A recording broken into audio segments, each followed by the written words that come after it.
welcoming DSharp, the sixth tool that made our challenge and that worked everything that we've got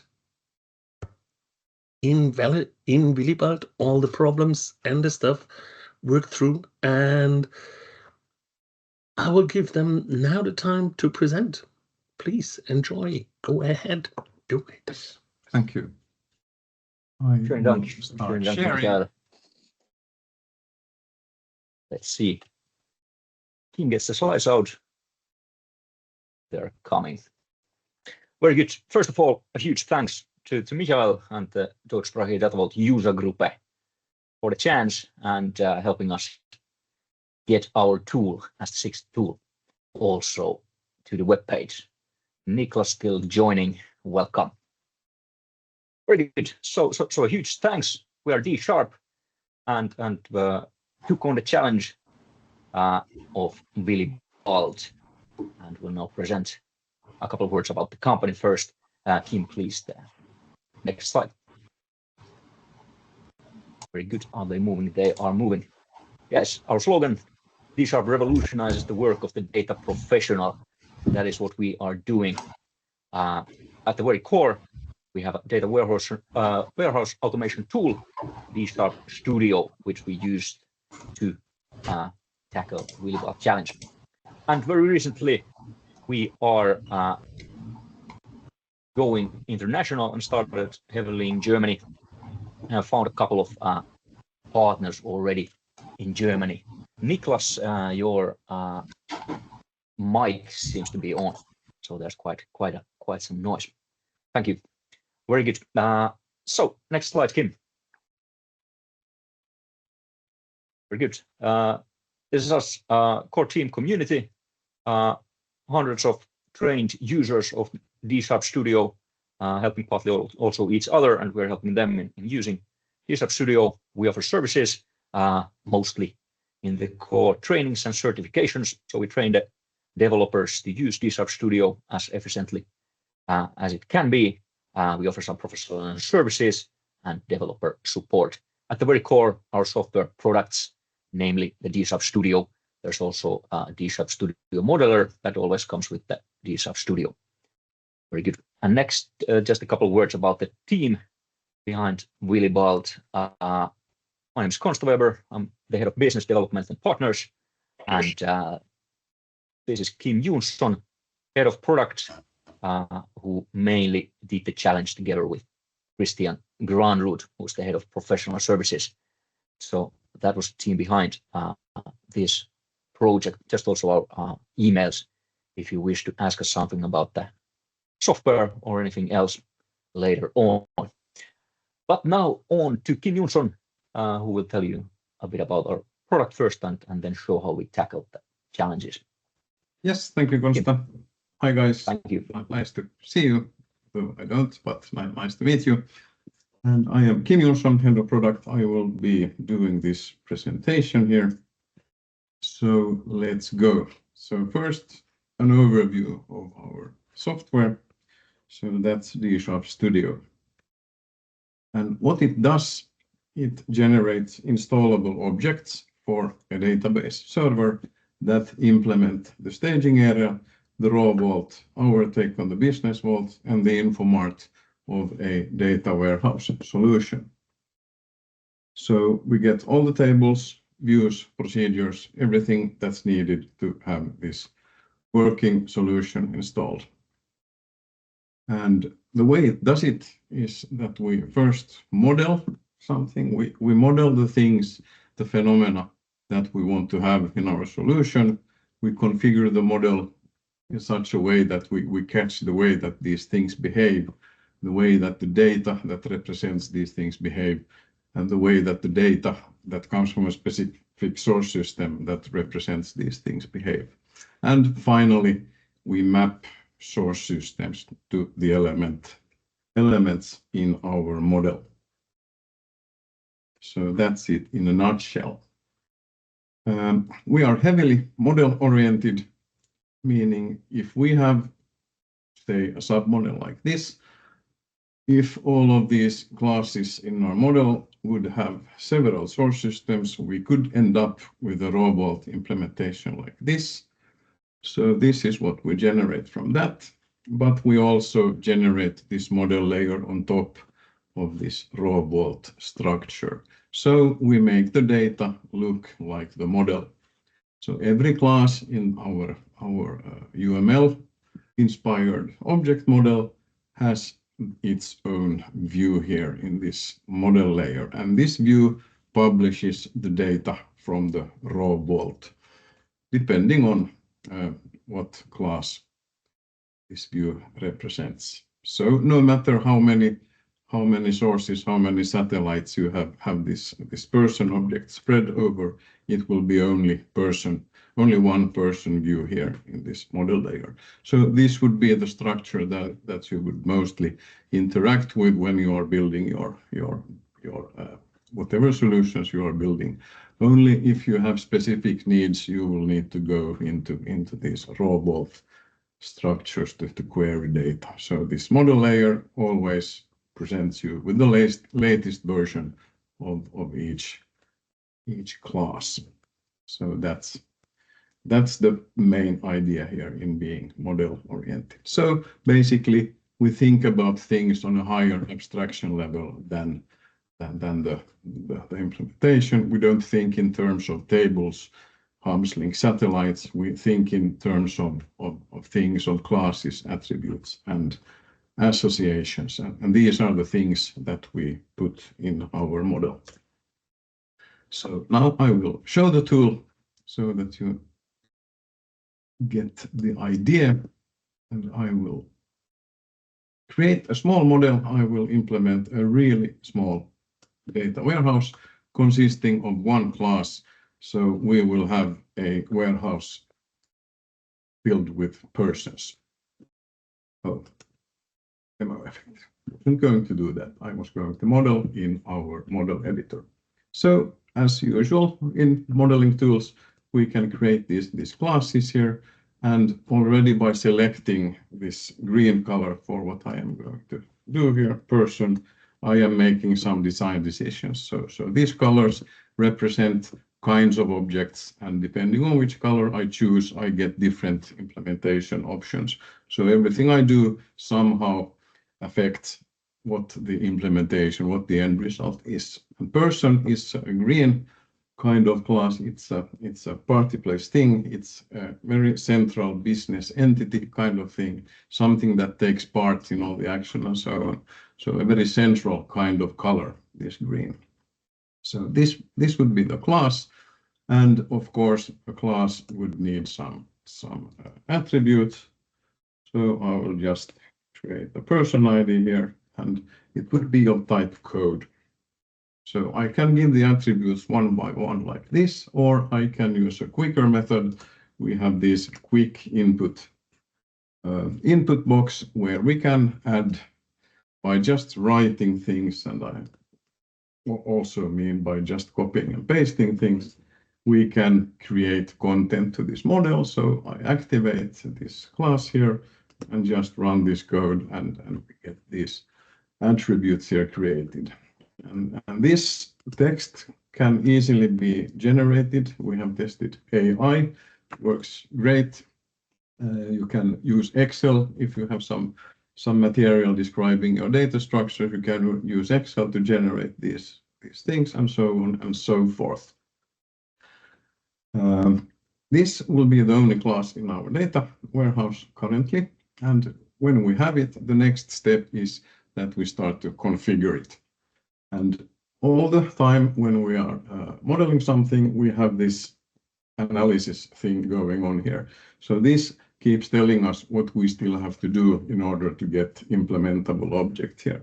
So for person, it says that it is not set to be implemented, which is true, since I have not checked this implement checkbox here, which I did now. So things are looking both better and worse, since now I have only one, but it's a critical error here. And what it tells me is that the class person has no key definition. So in order to be able to implement something, every class needs to have a key. So from this list of corrective actions, I can simply select this option that I will add my person ID to the key. And what now happened is that I got this business key definition here, and a quick look at that one. We can define the key type to be a business key, in which case this class will be represented by a hub. We can select it to be a non-business key, in which case this class will be represented as a link, or we can, in special cases, select the key to be no key if the class in fact does not have a unique key. And in that case, it will also be represented by a link. Other things that we do is that we, for example, this date of birth, we know how it behaves. You are born, and that day will be registered as your date of birth, and it will never change. So this particular attribute, it behaves in such a way that it never changes. So we can change its rate of change. And still, we don't think in terms of satellites, but we know that making this choice here will end up, will make this particular attribute end up in a different satellites than these other attributes that the person has. So now basically we only have a suggestion here, and it says that our person ID still has this rate of change of low, but we put our trust in the fact that person IDs never change, so we go and check that as well. Now we don't have any items in our to-do list. I can save this model here, and the next thing would be to map source data to this class. So I have this set of connections here. I have this demo data, that's a local SQL server, which contains some schemas that simulate source systems. For example, I have this Persmaster person registry. I double click on that, see, okay, there's some people in here. And we also have this Präsentation containing persons and other systems as well. And I will choose in this case to implement person and person from this Persmaster and Präsentation systems. So what I need to do is I need to map these sources to the elements here. So what I do is I create a new mapping file. I call these persons here because I will only do this demonstration once. Typically, we have one mapping file per source system. So now I just drag from Persmaster, I drag these columns here, and I have a look at them and see which attributes I actually have in this class, and those are the ones I want to implement at this point. So I just drag them here and see that they align, which they do. So now I have mapped the first source system to this content. So now I'll take the next one. I'll just grab and drag this Präsentation person here. That one has fewer attributes, so I will select those that I can load from this source. That would be person ID, there's a last name, first names, and we also have this date of birth. So I will drag these and drop them here, and now they are mapped. So now I have all I need to actually generate the data vault, or the entire solution for that matter. So this is the moment when the modeling tool becomes a model implementation tool. So I select the entire scope of this conversion procedure, and then I press play. We need to save this model, and what happens is I get this image of the server, what it would look like should I install everything. So we see that we have this Präsentation Persmaster schema here, and there's this storage schema that contains the raw vault, and finally we have this model schema here that contains the view for the person. So if we look at the class person here and see what kind of structure implements it, we see that we have this hub here, and we have these low marked Persmaster and Präsentation satellites, and also these never marked satellites containing the date of birth from both of these systems. So this is how we generated the data structure. And here we see the entire implementation of the person class. So we have the source tables in the persmaster and employee-master schema. In the processing part, we have these working tables, meaning the landing tables for the hashed version of the data, not the unchanged raw data.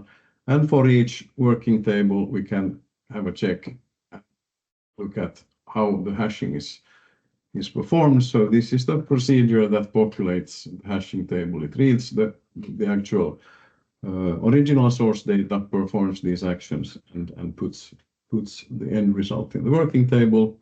So that happens during processing. And the storage layer contains all the tables that implement the person class and complete with these loading procedures that populate all of these tables. And finally, we have this model layer that has, at this moment, only this class that publishes this person data, and we see that it goes to every satellite and builds this view that looks exactly like the original person class. So if I were to have a look at this schema, there is this lonely person view that has the same attributes that we defined in this model. So now the work is done and I am ready to install this, and I won't in order to save some time, but trust me, it will work. So this is the process. We model things, we configure the items in the model, we map source data to the items in the model, and once we have no critical errors, once we have defined everything we need, we can press the run button and this will generate the entire solution. So that's the main principle how this works. And before we go to the challenge itself, I will show you two more ways to generate content into this model. One is that we can use this quick input. I will quickly go to this other screen and copy some more text, so we can actually generate entire models using this. And once we have a lot of these classes here, it makes sense to put them into some kind of decent submodel structure, which this does automatically. So now we have a set of easily understandable submodels in this model, and all of these accumulate to this one big model containing all of these classes. So that's another way to build the content, and still a third way to do this would be to simply import metadata from a database connection. So here I have this original Willibald table, so I can select that full schema and just press this import button, and what will happen is that these tables will be imported into the model as classes. So there we go. And if I close this one and if I open that one instead, we will see that we have imported these tables here as classes. Of course, they are not ready yet. We need to do this configuration thing to set all of these archetypes in place, check that everything is fine. And once we have done that, we are ready to map these data. And since we imported these from the database, all we have to do is create a new mapping file and just drag these tables from here and drop them here, and we will get the table definitions here, but we will also get the mapping completed to whatever we have maybe post import went and renamed things to. We would get the actual current names here. So this would be a quick data first kind of approach to start building a data warehouse using this tool. So that's it for this tool look and feel part. So let's continue with with this presentation. So to the actual challenge. This is what the conceptual model ended up looking like, pretty much what you almost saw just a minute ago from the reverse engineered version. And this is what the view layer looks like. And the underlying raw vault would look like this. Looks like this. And some statistics are here. We have 12 classes, number of hubs, links, satellites, and so on. Total tables, including all the staging area tables and working tables for hashing purposes, 101, and 105 procedures that process this data from the start all the way to the end. And now to the actual challenges. Number one, hierarchical links. Those are based on self-references in the conceptual model. So whenever we have a class that has an association that points to itself, that's the case for this hierarchical link. And it looks like this. So in this case, we have this category hash here in this link table, which means the child category. And then we have this over category hash field. These both point to the same hub, and that over category obviously means the over category item in this case. And the name is derived from this role name that we give this association and here. So that is the relation from model to implementation. Always also when we get these kinds of associations that have a small cardinality, we always also automatically get a link state that guards this small cardinality, but let's handle that at a later case. Multi-active satellites, number 2. We don't support multi-active satellites, but it turned out that if we model in a certain way, we get something that really looks like them and really acts like them. So basically, this method of doing it solves the same problem. And here I will demonstrate this with material from our tutorials. So in some cases in these challenges, I may use examples from our tutorials because I think they better showcase the way our tool is supposed to be used and the way it handles that kind of situation. And hopefully kind of is easier to understand. So in this case, we would have a person would have this email address attribute, but the case is that he can have any number of email addresses at any point in time.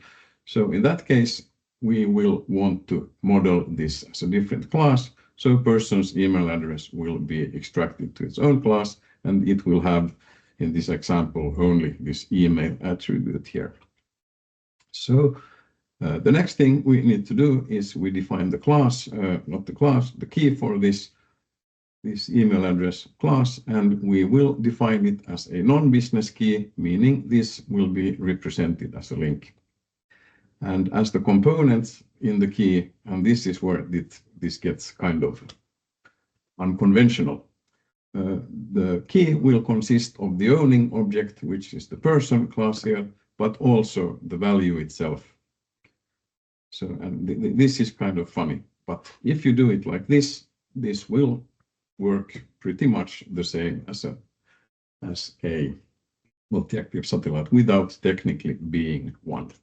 So what we get in this situation is a link table that contains a reference to the person hub, and the email address is there in the link table. But since it is part of a key, this will work in such a way that every unique email address for a person is in that link table only once.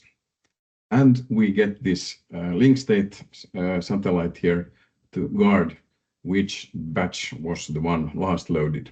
So this link state satellite will hide any email addresses that weren't available in the last load. So this simulates these satellites very closely. And of course, you can extend this logic by just adding more attributes here to this class. Number 3, validity in relationships.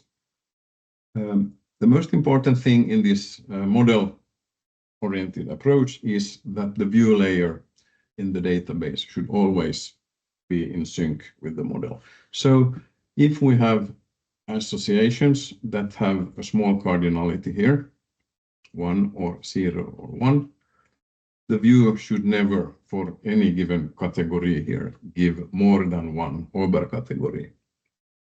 So that means that anytime we have this kind of an association, somewhere along the lines attached to some link or maybe many links, we will have this link state satellite that guards this cardinality. So should the overcategory change for any category, this will be used to retire the previous relationship. So in practice, the previous overcategory will take a rest while the new overcategory is activated. And the view layer will show the latest overcategory this way. But of course, the link table will continue to show, contain all the previous overcategories as well. But this works the same for every association in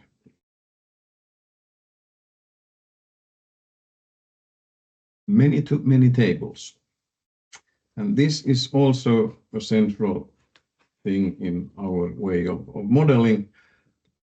So in most cases, if not all, if we have the situation that something interacts with something else in some role or for some reason and during some specific time, we use this, what we call the participation design pattern, to model it. So we will always have this yellow class here, which is the participation class, and that will connect all these other participants to it into one relationship containing all those participants. And this can be only between two classes. So there are cases where we don't have this description kind of class that describes what kind of relation these two guys are in. We can also have this thing without this time dimension here. But whatever the case, we will define the key for this project membership again to be a non-business key, meaning this class will be represented as a link table, as we see here.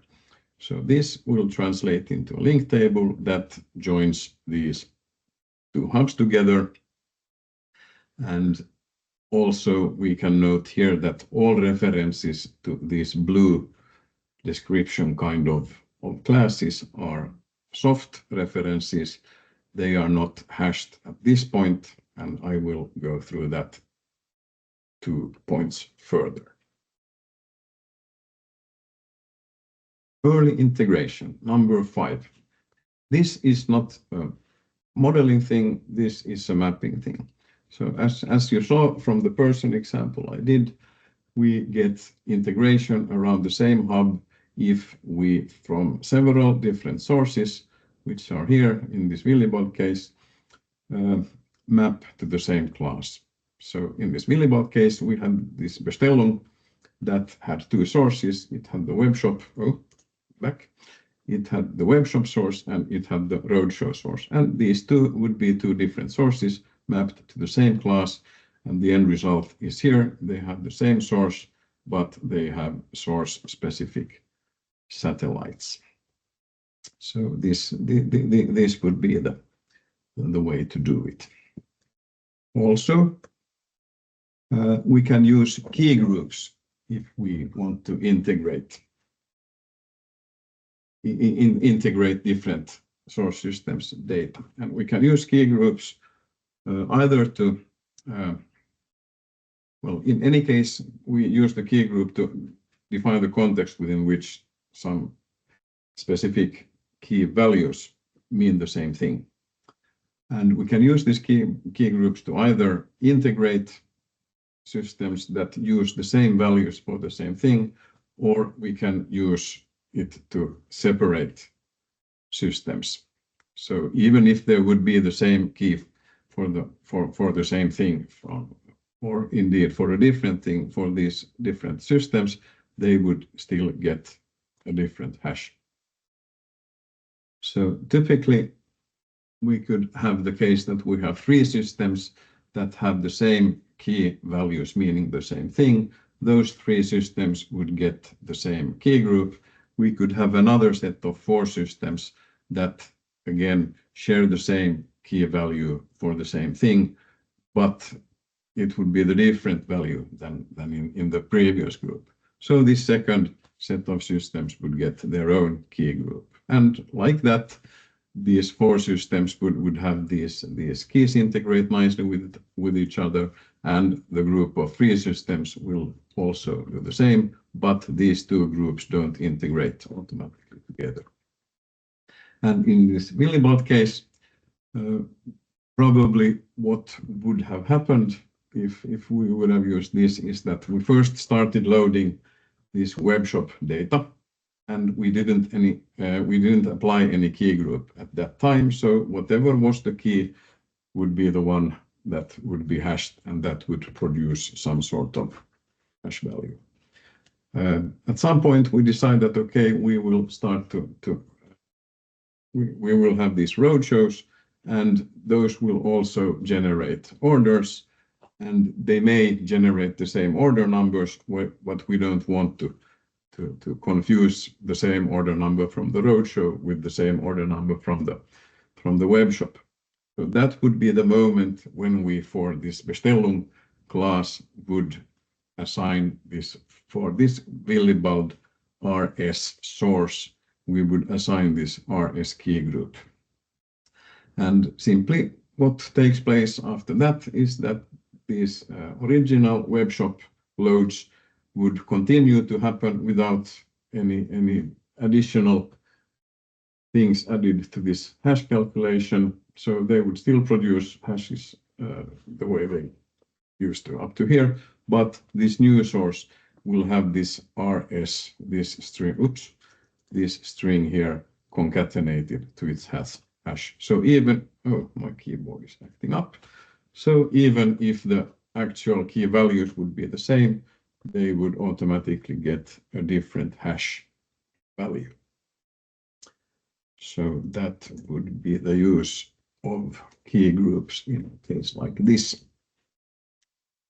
Okay, number 6, historized reference table. So first, reference tables in general, those are modeled as blue classes. We call them descriptions. So they just describe something else. And as such, they are standalone. So there will be hubs, satellites, their implementation, but any reference to them is unhashed. So for example, in this project membership case, this link will contain a soft reference to this. It is not hashed, but again, when we generate this view layer, we will reintroduce the hash in this case. So this project membership view will contain a role hash that will match the corresponding hash in this person's role in project.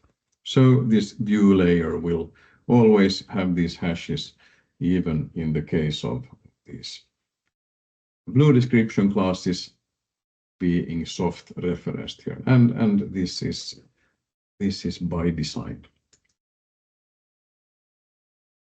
Then we have this historized source data example. So whether they are reference tables or not, this is something that you define in the mapping file.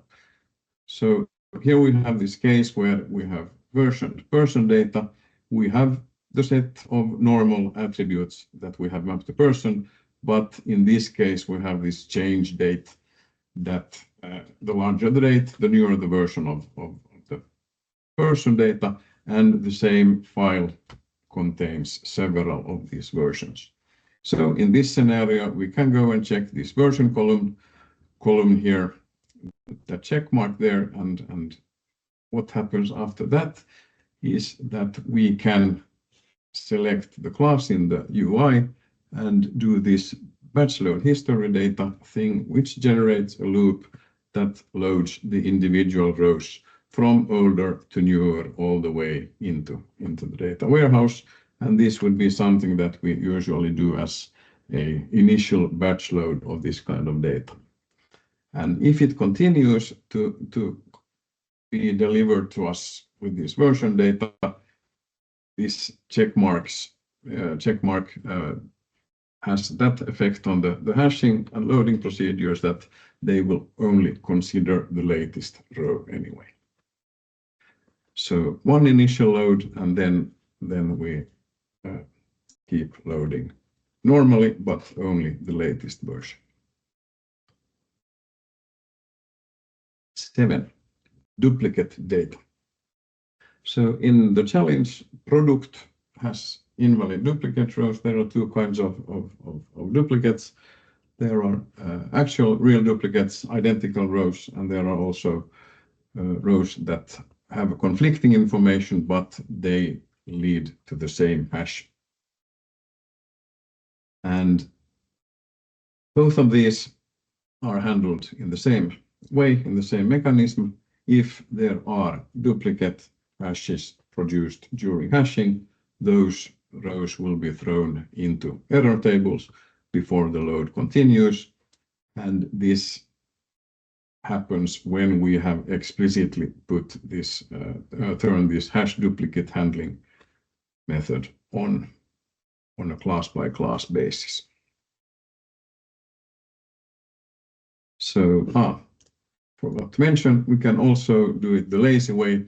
So if we have this mapping file, we can, on top of a mapping group, we can just write the distinct word there, and that will stop any real duplicates from entering this hashing process. But of course, in that case, we lose the information of how many duplicate rows we have in the material. But that could be handy for development, for the development phase, for example. So for the invalid duplicate data example in Willibald, we select this product here, and from install parameters, we turn on this set hash duplicate handling. And what then happens is that this value goes to our internal parameter table, and the hashing procedure checks the value of it. And after hashing, all these duplicate rows will be thrown into this Willibald product errors table and removed from the hashing table, from which the rest of the valid rows then will be loaded into the role. And under this duplicate number 7, I also have this case where the duplicate data is valid. So this is also from our tutorial material. In this case, we have this salary payment part, and the data looks like this. So we have two absolutely identical rows. Somebody gets paid 2 times 50 euros for the same reason on the same day. That is perfectly valid. We need to load both of those rows to the data vault.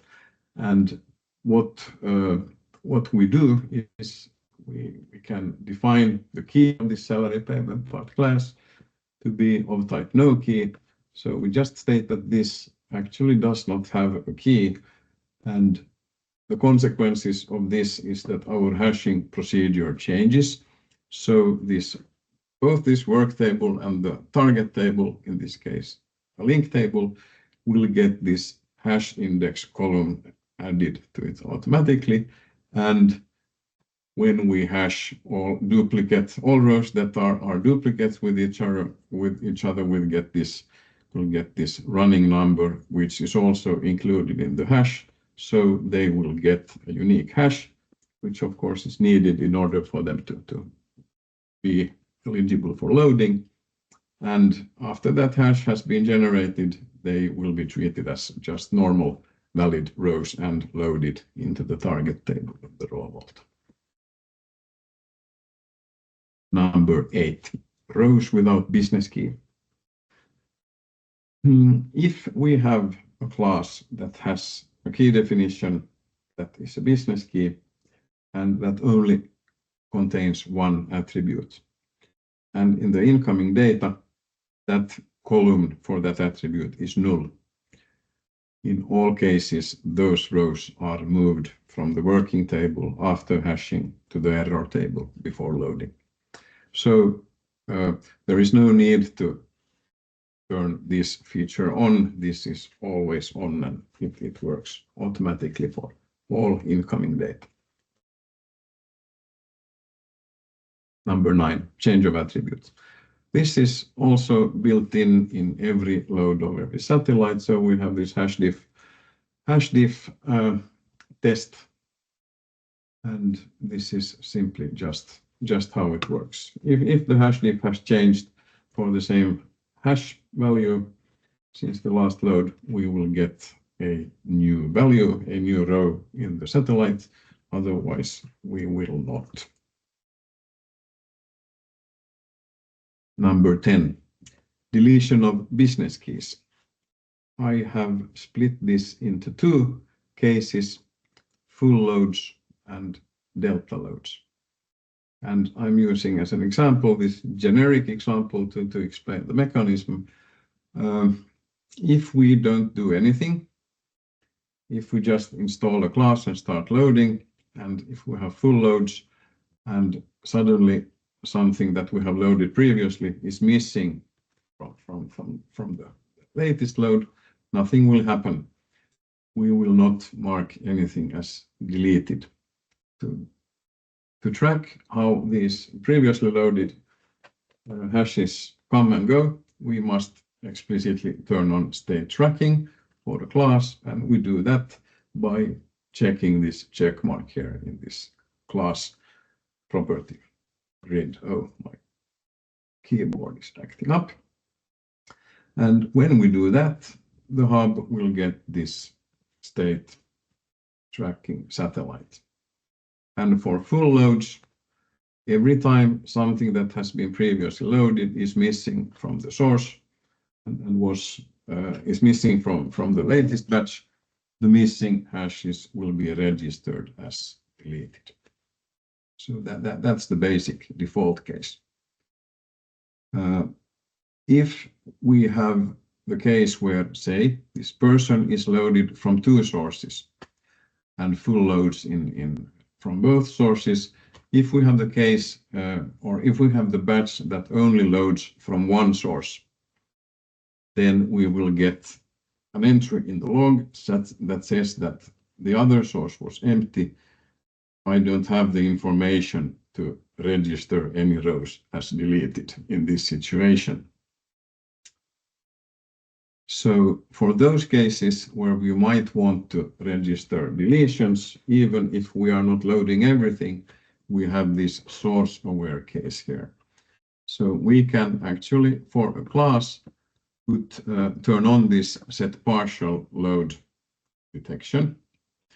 And what that does is that only if it is noticed that during a batch load where you don't load from every source, only in the case where every source for some specific hash has been loaded from, and that particular hash is missing from all of those sources, only in those cases we can mark it as deleted, even though there are other sources that we don't load from at all during this batch. But if it's missing from every source that it has ever been loaded from, and those sources are now in our batch, then it's safe to turn this particular hash off.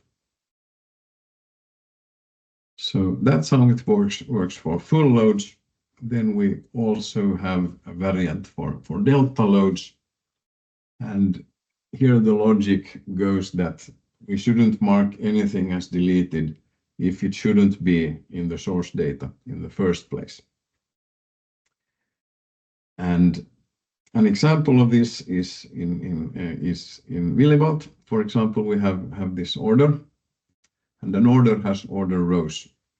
And this case is applicable in such a situation where, let's say, every time we get an order in our material, we will also get every order row that it currently has. So if we yesterday got order 42 and order 43, and order 4, they both had 10 order rows. And today we get order 42 and it only have 7 rows, and we don't get order 43 at all. Then we know that the 3 ones that are missing they are not anymore a part of this order. So in this case, we can mark those as deleted. But since we didn't get order 43 at all, we assume that it still has all its order rows intact. So anything that was missing, completely missing, and we knew that it would be missing from this batch, is something that we don't touch. So how this works is we need to define a SQL query that returns those hashes that we shouldn't touch. And that SQL query we add as a parameter to the state tracking algorithm, and after loading the data, when this state tracking mechanism is run, it will apply this query as part of the algorithm. And in this Willibald case, we had this case that the roadshow data is always delta. We always get the new stuff. So this is the kind of case where we logically couldn't soft delete any roadshow delta, because there is always stuff missing. There is always anything but the new stuff is missing. So we just can't lose everything every time something new comes. The web shop load is always full, so that can be soft deleted. And setting the algorithm is we simply select the Bestellung class here, go to install, take parameters, and run this set archiving prevention algorithm, at which time we get this little SQL code, which will input whatever query we add here into our table of parameters, and the algorithm, the procedure that does this soft deleting of things will read this, and it will apply this query, and depending on that, it knows how to close rows or keep them open. So basically what this says is that don't touch previously loaded orders from the roadshow. So that's how that works. So the effect of this is that whenever we load anything, no roadshow rows will ever be marked as deleted. Number 11, invalid foreign keys. So tables may end up having hashes that reference nowhere for different reasons. We let this happen. We don't enforce referential integrity. So we may have hashes that exist only in the table that seemingly reference somewhere. And in this Willibald case, we had Position that had invalid address, and Lieferadresse had some invalid custom number. And DSharp Studio has this mechanism where we can, at any time, we can query the model and find these problem rows that don't point anywhere. So basically, we can select this model, and we can process and run this referential integrity command, which generates SQL that goes through every column that is a reference, and it knows where it references, where it should find the counterpart, where it should find the same hash value, and reports to us which it didn't find. And so this could be the ones in the Willibald case that were faulty or invalid. Just a short notice. Yes. We are in minute 50, so you have roughly 10 minutes. Yes, will do. Thank you. This the rest should be quite quick. So deletion of orders, this was handled earlier as part of the deletion of business keys. Change of dimensions, we did not implement dimensions as such, but I will tackle this 2 points further. And now we are on to our next segment here. So business vault and Data Mart. Key figures, we did not build any factor dimension structure, I believe. Christian corrects me if I'm wrong. So these numbers were validated using manually written SQL, and we got all numbers to match. And 15, business rules. Business rules are something that is defined for derived classes, and we use class-to-class mappings. We can define properties, and we always apply rules on the source classes for these derived classes. And we can have any SQL that defines the values, and we can also use dot notation syntax that defines a path that is convertible to inner joins in the view layer. I will show you an example or a couple examples. In this case, we have this person class, which is loaded from source data, but we want to use a child class instead. We can define the class as a derived class and do this class-to-class mapping. We can define any attributes we want, and in the property assignments of this class-to-class mapping, we define the rules for how these values should be calculated.